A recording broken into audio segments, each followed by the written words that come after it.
Students, आप कैसे हैं? आयनिक इक्विलिब्रियम के अगले चरण में आइए आगे बढ़ते हैं। Buffer.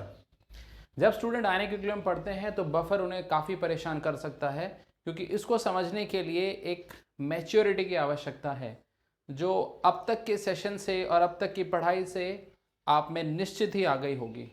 So let's go ahead. Buffer शब्द हम कहाँ सीखते हैं? एक तो बफर शब्द आता है बफर स्टॉक्स, जो भारत सरकार अनाज के गोदाम भर लेती है ताकि इमरजेंसी में उन्हें यूज़ किया जा सके। यानी बफर कहीं ना कहीं इमरजेंसी में काम आने वाली स्टोर की हुई चीज़ से रिलेटेड है। और दूसरा, हमारे वीडियो अपलोडिंग में भी बफरिंग यूज़ की जाती है। बफरिंग का मतलब है वो उसे कलेक्ट कर रहा है डेटा को, ताकि वो उसे प्ले कर सके। यहाँ पर भी बफर कुछ ऐसा ही लिख रखता है। आइए जानते हैं। बफर एक ऐसा सॉल्यूशन होता है जो कुछ हद तक, ये बात गौर करने की है, कुछ हद तक सॉल्यूशन की पीएच को चेंज होने नहीं देता। मतलब बफर में एक रेजिस्टेंस पावर होती है जो सॉल्यूशन के खिलाफ सिक्योरिटी गार्ड का काम करती है। बाहर से कोई एसिड या बेस अगर आए तो बफर उसे नष्ट करके पीएच को कांस्टेंट कर दे।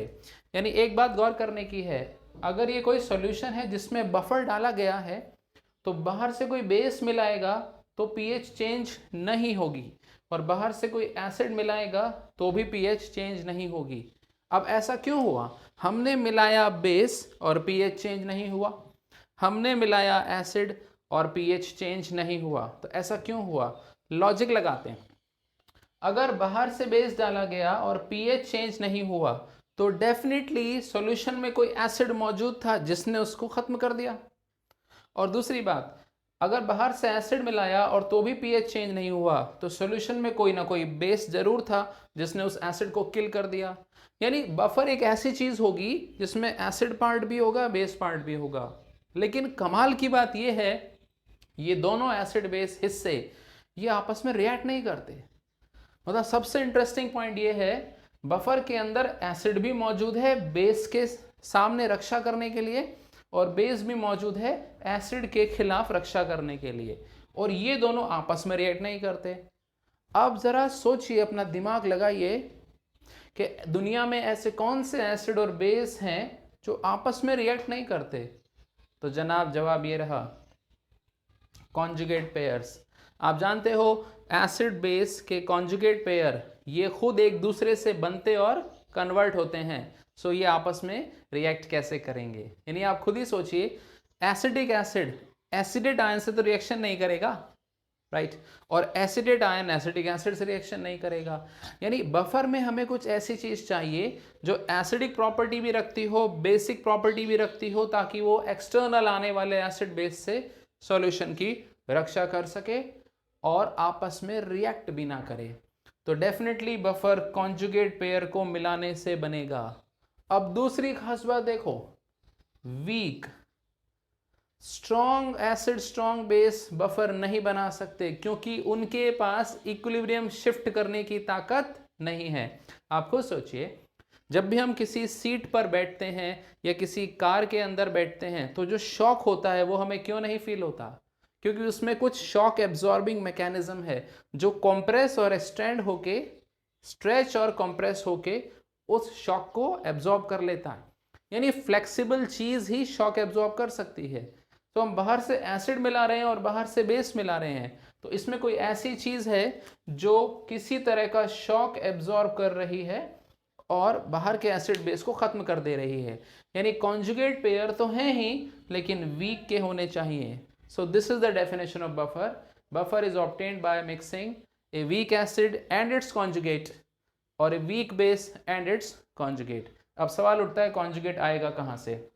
तो अगर ये वीक एसिड है तो कॉन्जुगेट ए माइनस, तो आयन हमेशा सॉल्ट से मिलेगा, और अगर ये बेस है तो कॉन्जुगेट है कैटायन, तो ये भी हमेशा सॉल्ट से मिलेगा। इसलिए कई बार कहते हैं buffer is weak acid and it's salt with conjugate base, and buffer is weak base and it's salt with conjugate acid, right?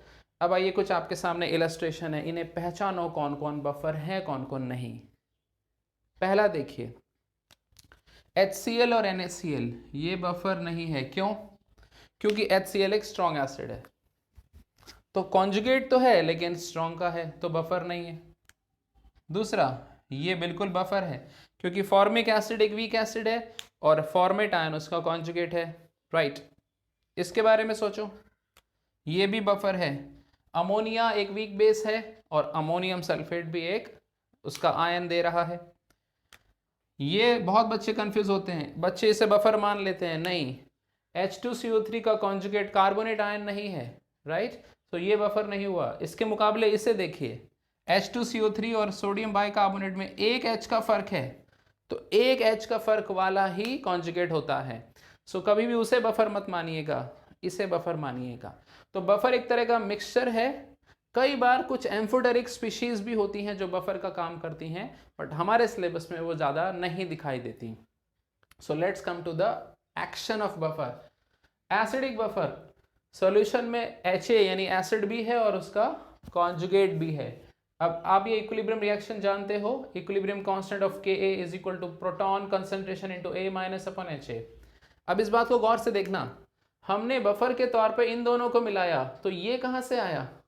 ये एक्चुअली सॉल्यूशन का pH है जो बफर उसे रोकेगा, यानी बफर का ये टारगेट है, इसकी रक्षा करना। तो ये बफर का जो कॉम्बिनेशन है ये उसी H+ यानी उसी pH को रोक सकता है जो इस इक्वेशन से डिसाइड होती है। तो इसे आप क्रॉस मल्टीप्लाई कर दो और pH ले लो। तो this is the Henderson equation which you study in your text. So this pH is preserved by this buffer, right?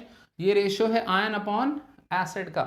Example, find the pH of a buffer having 0.2 molar acetic acid and 0.4 molar sodium acetate. So let's have the calculation. Ka की value 10⁻⁵। तो आप substitute कर दीजिए सारी value. pKa is 5 plus log. So this is the ratio 0.4 divide by 0.2, तो this is log 2। log 2 आपको सिखाया था, यानी ये वाला कॉम्बिनेशन 5.3 की pH के लिए परफेक्ट बफर बनेगा। यानी किसी सॉल्यूशन का pH 5.3 है, उसमें ये दोनों मिला दिए जाएं तो उसका pH काफी समय तक 5.3 ही रहेगा। Let's come to the basic buffer. तो जिस तरह से एसिडिक बफर वीक एसिड से बनाया था, तो बेसिक बफर बनाएंगे वीक बेस से। ये बेस है और ये उसका नमक है आयन के लिए। उसी तरह से Kb की इक्वेशन देखनी होगी। Kb यानी equilibrium constant of a base which is cation into OH upon POH। इसे क्रॉस मल्टीप्लाई कर दो and take the log, negative log, you will get this. तो ये जैसे हेंडरसन इक्वेशन pH की है, ये POH की हो जाएगी। याद रखना 14 से माइनस करके ही pH आंसर आएगा। सॉल्यूशन 0.2 मोलर अमोनिया है, 0.1 मोलर अमोनिया है, 0.1 मोलर अमोनियम सल्फेट है। अब स्टूडेंट काफ़ी बड़ी गड़बड़ करते हैं यहाँ पर। देखो, वो देखते हैं बेस का कंसंट्रेशन 0.1 है तो यहाँ 0.1 लिख देंगे, ठीक, लेकिन वो ये भूल जाते हैं सॉल्ट का कंसंट्रेशन नहीं, उसके आयन का लेना है, तो इसमें 2 का फैक्टर छुपा है। बस यही गलती स्टूडेंट कर बैठते हैं। तो ये 0.1 नहीं लेना, आप सिर्फ सॉल्ट की वजह से सॉल्ट का कॉन्सेंट्रेशन नहीं, ये देखना कि बफर का जो आयन है वो सॉल्ट में कितने फॉर्मूले में छुपा है, ये देखना होगा। सो दिस इज डेफिनेटली 5.30। अब आप इसका pH निकाल सकते हो 14 से घटा के, तो 14 माइनस 5.30, ये कितना आ जाएगा? I think that is 8.70। तो बेसिक बफर का pH बेसिक मीडियम में, एसिडिक बफर का pH एसिडिक मीडियम में। तो ये हो गई बफर की बातें। आई थिंक अब स्टूडेंट इसमें डफर फील नहीं करेंगे। Good wishes.